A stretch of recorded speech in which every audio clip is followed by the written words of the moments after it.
안녕하세요. 캐나다에 사는 용접사 김재환이라고 합니다.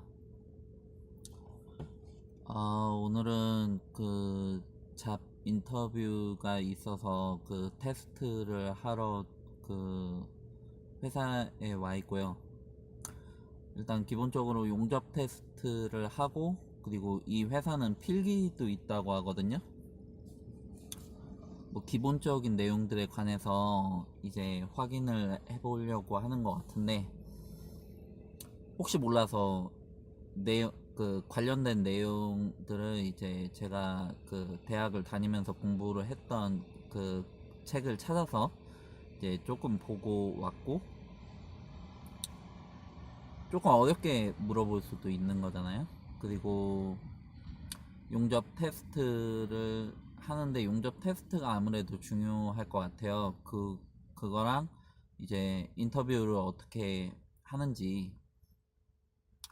일단 전화로 인터뷰를 다 한 상태고, 그리고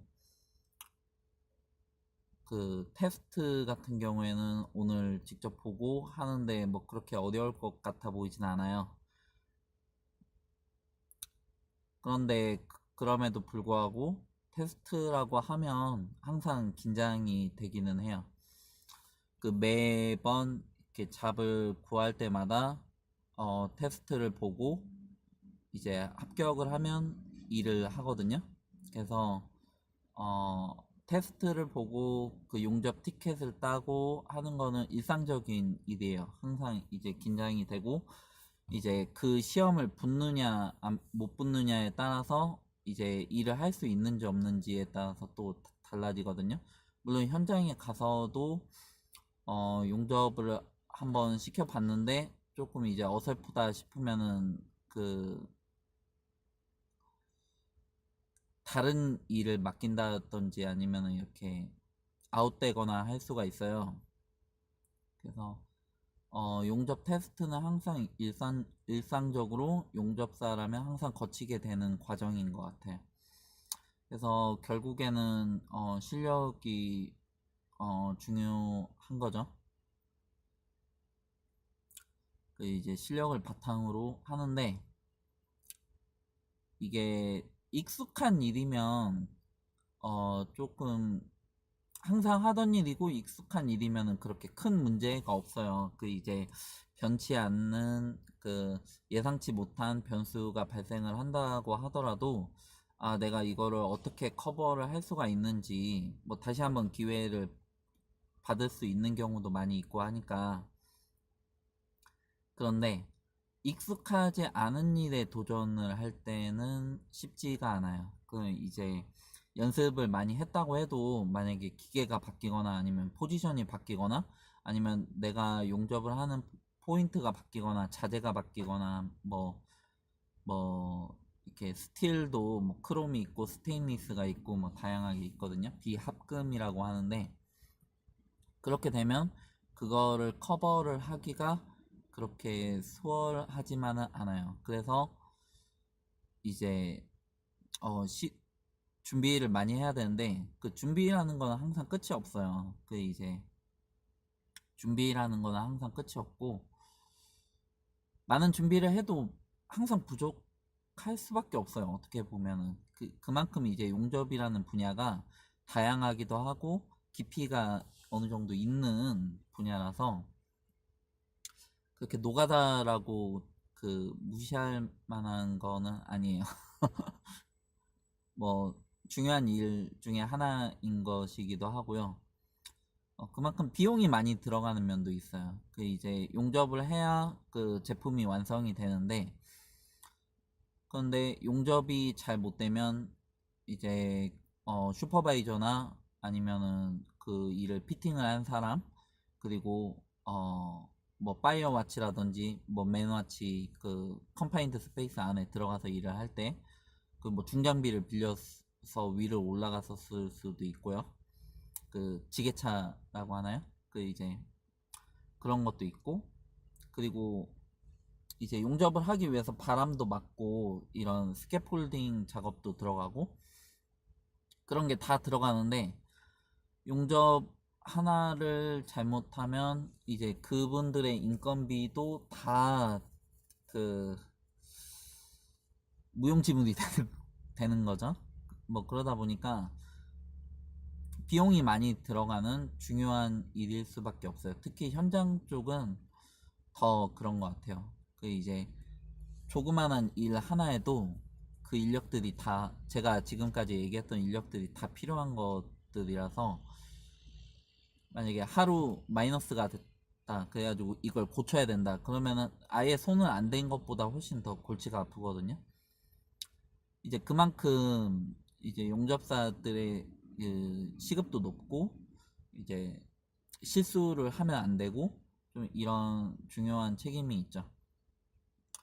그럼 이제 어 제가 부족한 부분에 대해서는 어떻게 준비를 해야 되냐 이거는 끝이 없는데 준비하는 대로 준비를 하는데 그런데 캐나다에는 용접 회사들이 많이 있어요. 그 이제 큰 회사도 있고 작은 회사도 있는데 그렇게 큰 회사는 그렇게 많지는 않은 것 같아요. 그 이제 자잘자잘한 회사들도 있고 어, 큰 회사도 뭐 물론 있고 한데 물론 전문적으로 용접을 다루는 회사들이 용접사를 뽑기도 하지만 용접이 약간 곁다리로 들어가는 분야들이 있거든요. 그 이제 많이 쓰이지는 않는데 뭐 트럭 회사에서도 뭐 트럭 리페어를 하고 뭐 트레일러 리페어를 할 때는 용접사를 필요로 하고요.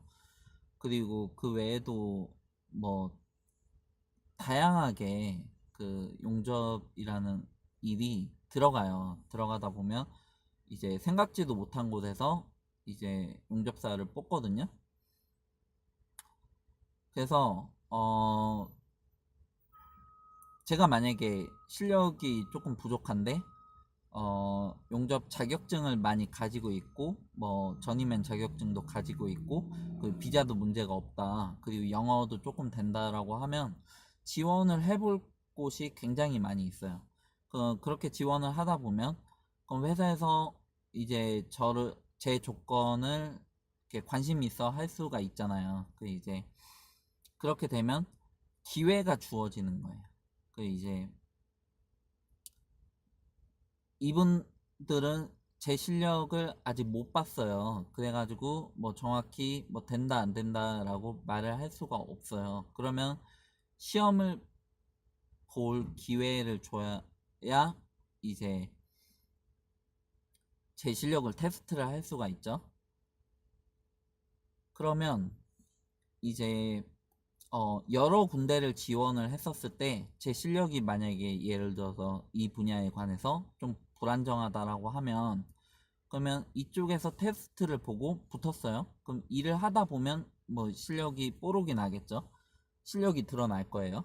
그러면은 회사에서 이제 아웃시킬 수가 있겠죠. 만약에 일이 없어지고 이러면 그러면 아웃시킬 수가 있을 거예요. 아니면은 뭐 제품을 몇 개 만들었는데 몇 개 떼었는데 오작이 날 수도 있고 중요 포인트 같은 경우에 그럴 경우에 그 기간 동안에 그 이제 시험도 본 거고 그 기간 동안에 일도 한 거잖아요. 뭐 일주일이 됐든 이주일이 되었든 그러면서 실력을 늘러 나가요. 이게 그렇게 좋은 방법이라고 할 수는 없는데 자꾸 부딪히면서 이렇게 시험에 떨어져 가면서 실력이 좀 생기는 경우가 있어요. 영어 같은 경우에도 내가 계속 이렇게 안 되는 영어를 계속 써가면서 부딪혀 나가면서 이제 늘려나가는 건데 가장 좋은 거는 준비를 많이 해서 열심히 해서 그 원하는 실력을 가지고 오는 게 가장 좋죠. 근데 회사에서 원하는 실력은 어떻게 보면은 끝도 없다라고 봐야지 맞아요. 이제 더 좋은 실력자를 원하고 더 싼 임금, 더 좋은 실력을 원하는 게 자본주의 사회에서는 어떻게 보면은 어쩔 수 없는 현상인 것 같아요. 이제 저 같은 경우에도 더 좋은 일자리와 더 좋은 시급을 원하는 거잖아요. 그 이제 서로 마찬가지인 거니까 그건 누구를 욕할 게 아니라 좀 어떻게 보면은 당연하게 받아들여야 될 일인데 그 이제 준비를 해야죠. 아무리 준비를 해도 여기서 오래 일을 한 사람보다는 제가 못하는 게 맞거든요. 이제 이쪽에서 원하는 기준이 있고 이쪽에서 그 쓰는 용접 기계가 있고 그리고 이쪽에서 요구를 하는 퀄리티가 있는데 그런 게 회사마다 약간씩 달라요. 그 물론 실력이 좋은 용접사들 같은 경우에는 금방 캐치를 해서 그 이쪽에서 원하는 바를 만들어 내거든요. 그게 실력이죠. 뭐 예를 들어서 요리로 치자면 이제 뭐 이 집 중국집이 뭐 여러 군데가 있는데 뭐 이쪽 중국집은 이게 맛있고 이쪽 저쪽 중국집은 이런 맛이 있고 맛이 다르잖아요. 그 이제 손님들 취향도 약간씩 다 다르잖아요. 뭐 대체적으로는 맛있다고 하지만 어떤 집은 이 집을 더 선호할 수가 있고 어떤 집은 좀 더 단맛을 좋아할 수가 있고 어떤 사람들은 좀 더 짠맛을 좋아할 수가 있고 그럼 이제 손님의 요구에 따라서 이게 대체적인 대중이 요구를 하는 바를 따라서 아니면 스탠다드를 넘기는 거를 이제 목표로 두고 그걸 맞추는 게 실력이라고 볼 수가 있는 거죠. 네, 세부적으로는 오래 일을 한 사람이 그 일을 많이 하고 그런 사람이 더 잘 하는 게 맞아요. 그 이제 새로 적응을 하는 사람들 같은 경우 실력이 좋으면 어느 정도는 이렇게 합격선 안으로 들어올 수가 있겠지만 완벽히 이렇게 원하는 조건을 맞추는 데에는 아무래도 그 시간이 걸리게끔 되거든요. 제 경험상 봤었을 때 물론 그를 뛰어넘는 실력이 있을 수가 있겠지만 어찌됐든 일반적으로 어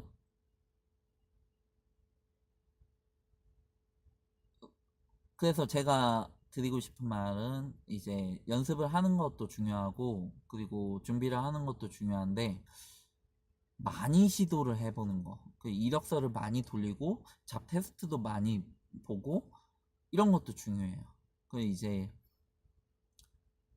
시험 한 번 보는 게 긴장되는 순간이고 그 제가 봤을 때 쉬운 용접은 없는 것 같아요. 이제 좀 이렇게 쉽다, 수월하다라고 느껴지는 현장이나 회사를 가더라도 그 회사에서는 더 좋은 실력을 요구를 하고 저도 더 좋은 실력을 만들어야 돼요. 왜냐? 더 좋은 일자리를 찾아서 가고 싶기 때문에 그렇거든요. 그러려면 더 빠르게, 더 퍼펙트하게 만들 필요가 있는 거예요. 그렇다 보면, 그렇게 생각을 하면 이 일은 한도 끝도 없어요. 그 이제 일단은 테스트를 통과를 할 만한 실력은 만들어야 돼요. 그 이제 테스트가 조금 어렵더라도 그걸 통과를 할 만한 실력은 만들어야 되고, 그 이제 만약에 간당간당 하다라고 하면, 그러면 여러 번 시도를 해서, 적어도 한 두세 번을 같은 거를 시험을 봐서 한 번 정도는 붙을 만한 실력은 되어야 하죠. 10번을 붙어서 뭐 9번은 떨어지고 한 번만 붙는다. 뭐 이러면은 사실 이게 어 외국에서 하는 거다 보니까 한국을 망신시키는 일이에요. 만약에 그게 그렇게 되면 한국 용접사들은 실력이 없다. 뭐 이렇게 말이 나올 수도 있는 거잖아요. 그러니까 이제 나 자신이 한국을 대표하는 사람이고 그렇게 생각을 하시면 되고 물론 이렇게 연습을 많이 하고 하면은 이미 들어와 있는 그 한국 분들이 다 용접을 잘한다. 그리고 다 일도 잘하고 매너도 좋고 이렇다. 그러면 다음에 한국 사람이 올 때도 이렇게 그만큼을 기대를 하고 더 기회를 줄 수가 있고 뭐 이런 거잖아요. 그래서 너무 실력이 없는데 계속 지원을 하고 이러면은 어떻게 보면 민폐라고 할 수가 있는데 어느 정도 실력을 만들고 한데 이제 기회를 잡아야 되잖아요. 어느 정도 오래 일을 해야 진짜 실력을 만들 수가 있잖아요. 그럼 그럴 경우에 많이 시도를 해보는 것도 이력서도 많이 돌리고 이제 잡 테스트도 많이 보고 영어가 안 되는 것도 그렇고 실력이 약간 부족한 면도 그런 과정을 통해서 이렇게 채워지는 것도 마찬가지고요. 그 이제 비자가 안정적이지 않으면 그게 쉽지가 않아요. 에러물을 받아야 된다. 그러면은 굉장히 이렇게 한정적일 수밖에 없거든요. 그 이제 그런 점을 염두에 두고 이렇게 하셔야 되겠죠. 인터뷰가 끝나면 인터뷰가 어땠는지, 이 회사가 어떤 느낌이었는지, 뭐, 이런 내용에 관해서 한번 올려보도록 하겠습니다. 지금까지 들어주셔서 감사하고요. 시험 잘 보고 올게요. 그, 가능하면 시험을 잘 못 보더라도 영상을 만들어서 올리도록 할게요. 그, 하려고 했던 일이 잘 안 되면 영상을 만들기가 그렇게 쉽지가 않더라고요. 예. 기운이 다운되다 보니까 충격도 받고 뭐 이렇다 보니까 실패를 했던 것도 좋은 경험 중에 하나가 결국에는 좋은 경험 중에 하나가 되겠지만 그런 과정도 남기려고 노력을 하는 편인데 어찌됐든 붙는 게 가장 좋죠. 그리고 이제 한 번에 패스하는 게 가장 좋고요. 저도 그만큼 고생을 덜 하고 더 빨리빨리 더 제가 원하는 거를 많이 할 수가 있는 거고. 어쨌든 지금까지 들어주셔서 감사하고요. 도움이 되셨다면 좋아요나 구독을 부탁드릴게요. 감사합니다.